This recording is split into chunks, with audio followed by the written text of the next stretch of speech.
MC Tony Podcast. Zile process za kwamba ananichunguza na mimi namchunguza, nitaangalia hata kama ndio hana kitu au hajapata sasa hivi. Ila je, anapambana maana yake kwamba uko mbeleni ana uhakika kwamba yani kuna probability ya kwamba tunaweza tukapata. Kwa kama yupo hivyo anapambana, naona kabisa ana juhudi za kupambana. Naweza nikawa naye tukasupportiana kwa vyovyote vile. Mungu atakapoamua kutufikisha ndo hapo hapo. Ila kama naona kabisa yani hauna na bado haujishughulishi wala upo tu yani umekaa unasubiri labda ndo wale anaamka anaenda kijiweni. Inakuwa ni changamoto. Kwani at least ambaye ana uwezo kupata na kipato kidogo lakini bado anaonyesha zile juhudi za kwamba anapambana, anatamani na yeye labda au kama fulani awe nacho. Kwa maana yake unasema unaweza kusema kwamba juhudi zake zinazozifanya sasa hivi kesho na kesho kutwa zinaweza kuzaa matunda. Okay. Vijana wa namna hiyo wanakuja. Kwa sababu kwa sasa hivi kuna tabia moja kwamba vijana wanahitaji, hasa vijana wa kiume, yani kwa maana kwamba boys wanahitaji labda wadada ambao wanamjua, kwa sababu wewe muonekano wako upo natural sana. Yani unavaa uhalisia wa maisha yako, au igi au fake na vitu vingine kama hivyo. Vijana wengi wanapenda mabinti wenye muonekano. Wewe kama wewe, vijana huwa wanakusumbua pia? Au wanasema bana yule anavaa na rozali na nini, mbona kama namna gani vipi? No, unajua kwenye maisha kuna kitu mtu ambacho anakipenda.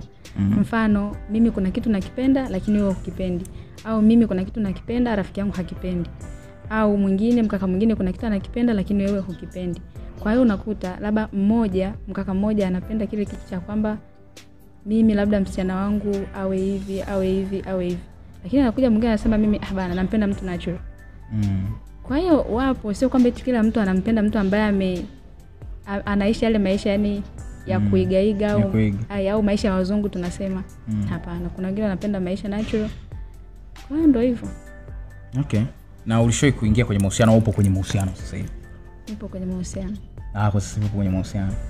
Okay. Kijana wako naye ana sifa gani? Kwa sababu ukweli, kwa sababu watu waga kwa nyie ambao mnaishi maisha namna hiyo mnaitwa machachi girl. Kwamba wewe ni vigezo gani ambavyo kwa mwanaume ambaye anakuwa na wewe yani ni lazima awe amefiti hivyo vigezo? Kwa mfano uliye naye sasa hivi. Issue nyingine ni personal lakini issue ni mpambanaji. Ni mpambanaji? Okay. Anapambana. Sawa bwana.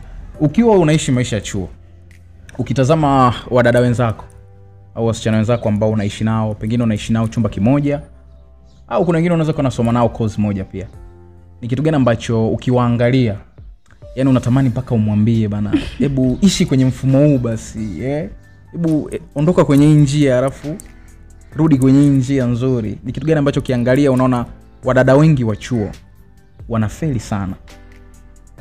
Na niseme kinachowafelisha sijui kinachotufelisha kuiga maisha ya mtu. Mfano mimi nimetokea kwenye familia baba mkulima, mama mkulima. Natokea kijijini. Alafu nikaja chuo. Unajua rafiki hauchagui. Naweza mimi nikawa sina lakini nikakutana na rafiki kwao vipi. Kwa maana yake akipiga simu kwa babake, baba na shida. Shida gani mwanangu, akamuelezea haya nakutumia, anamtumia hapo hapo. Lakini kuna mimi nikipiga simu nyumbani mpaka mzee aniambie sawa nimekuelewa ngoja ni fight. Kwa mpaka apambane then akipata ndo anitumie. Sasa mimi nikikutana na yule rafiki ambaye yeye akipiga tu simu ni kitu imeingia. Naweza nikasema ngoja na mimi niishi maisha ya yule. Kumbe yule yeye anavyopata na anavyotumia yani ni vinaendana, lakini mimi ninavyopata ni unakuta kipato kipo chini alafu nataka kutumia ni kitu yani viwango vya juu. Kumbe mimi siwezi.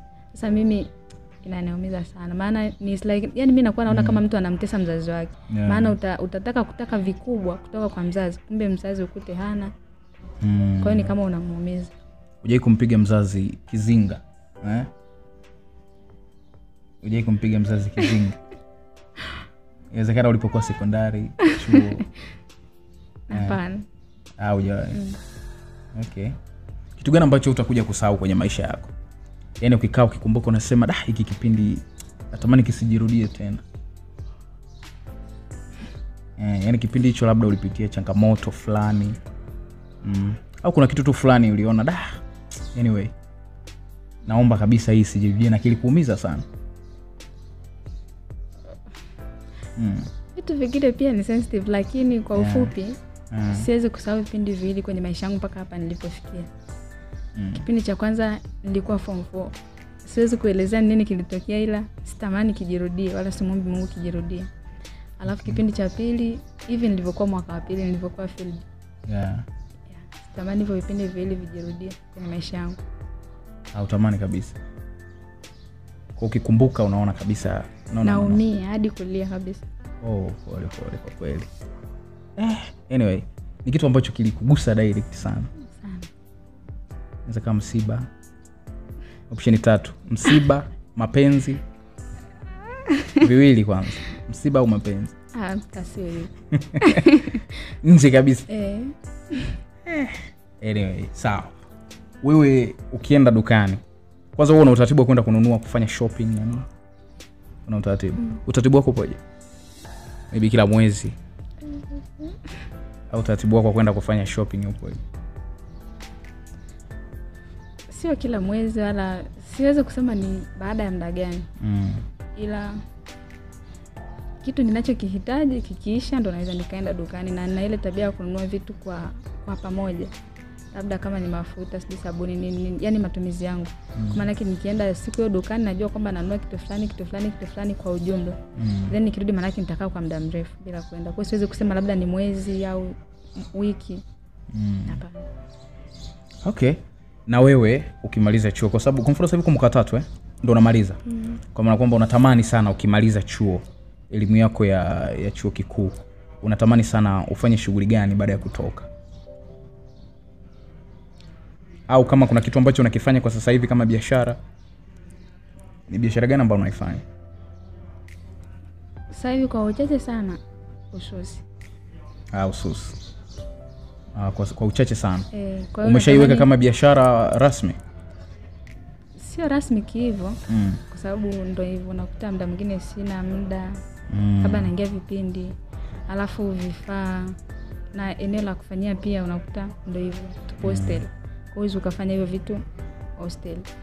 Ila plani zangu nikimaliza kitu changu cha kwanza nitaanza kufanya ni hicho.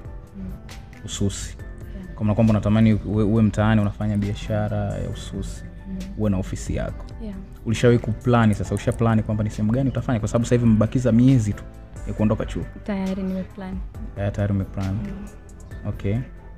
Na ikitokea mtu anataka labda kusupport kwenye aina nyingine ya biashara, upo tayari kufanya biashara nje na hiyo ambao umeplan kuifanya ya ususi? Kwanza nitamsikiliza au nitamwangalia ni mtu wa namna gani, maana kuna yule mtu anaweza kusema nitakusupport, alafu ukute unakiacha kile kitu ambacho ulikuwa umekiwekea malengo na unafika katikati kama anapotea. Kwa hiyo nitamwangalia kwanza, nimsome ni mtu wa namna gani. Kama nikiona sawa, naweza nikaacha kwanza hiyo biashara yangu ambayo nimewaza kwa muda mrefu au naiplan kwa muda mrefu, then niendane naye, lakini kwenye maisha yangu lazima nifanye hicho kitu. Ni lazima. Kwa hata kama utakuwa unafanya biashara nyingine au kazi nyingine umeajiriwa, alafu kuna hiyo ofisi ya ususi inaendelea, ni lazima. Umejifunzia wapi? Ulipo kwa nyumbani? Hapana. Hapa chuo? Ilikuwa likizo first year. Ilikuwaje sasa kujifunza? Nilikuwa natamani ugumu wa maisha au? Nilikuwa natamani, ndio maana nilifight nijifunze hata kwa uchache. Na hata kwa uchache tu. Alafu mengine ukiwa ndani ya field unaendelea kujua mengine. Okay. Huwa unafuatilia watu maarufu? Unawafuatilia sana watu maarufu kama wasanii na nini? Kwa uchache. Kwa uchache. Ni msanii gani ambaye Tanzania unamfuatilia na unamkubali kiufupi? Inaweza kaa kwenye engo zote, kwa maana kwamba anaweza kaa ni msanii wa kuimba, kuigiza au yoyote tu. Nandy. Nandy unamfuatilia sana? Unamkubali sana? Namkubali. Una nyimbo zake pia kwenye simu yako? Ndio. Okay. Nandy akitaka kukusupport sasa hivi, anataka kusupport, utamwambia Nandy direct ya kusupport kwenye nini? Kwenye hicho kitu ninachokitamani. Ususi sasa. Okay. Wafanya biashara ambao unawakubali kwa Tanzania unasema huyu anakuinspire sana kufanya biashara mkubwa? Ni mfanya biashara ambaye pengine anakuvutia sana kwa upambanaji wake na nini? Nifa. Nifa. Nifa ni mfanya biashara ambaye anakuvutia sana. Of course naye anafanya issue ya salon. Kwa unapenda sana. Siku akisema akupeleke ile Nifa saluni pale, Nifa beauty salon. Upo tayari? Sawa. Ukafanye pale kazi. Okay. Sawa. Na wewe mpaka umefika hapo, kwenu mpo ngapi? Tupo 4. Mpo 4. Wa kiume 3, afu wa kike mimi. Wa kike wewe. Sawa. Sasa nataka kufahamu kwa kule nyumbani. Kule nyumbani msani Bukoba Bukoba kijijini? Kijijini?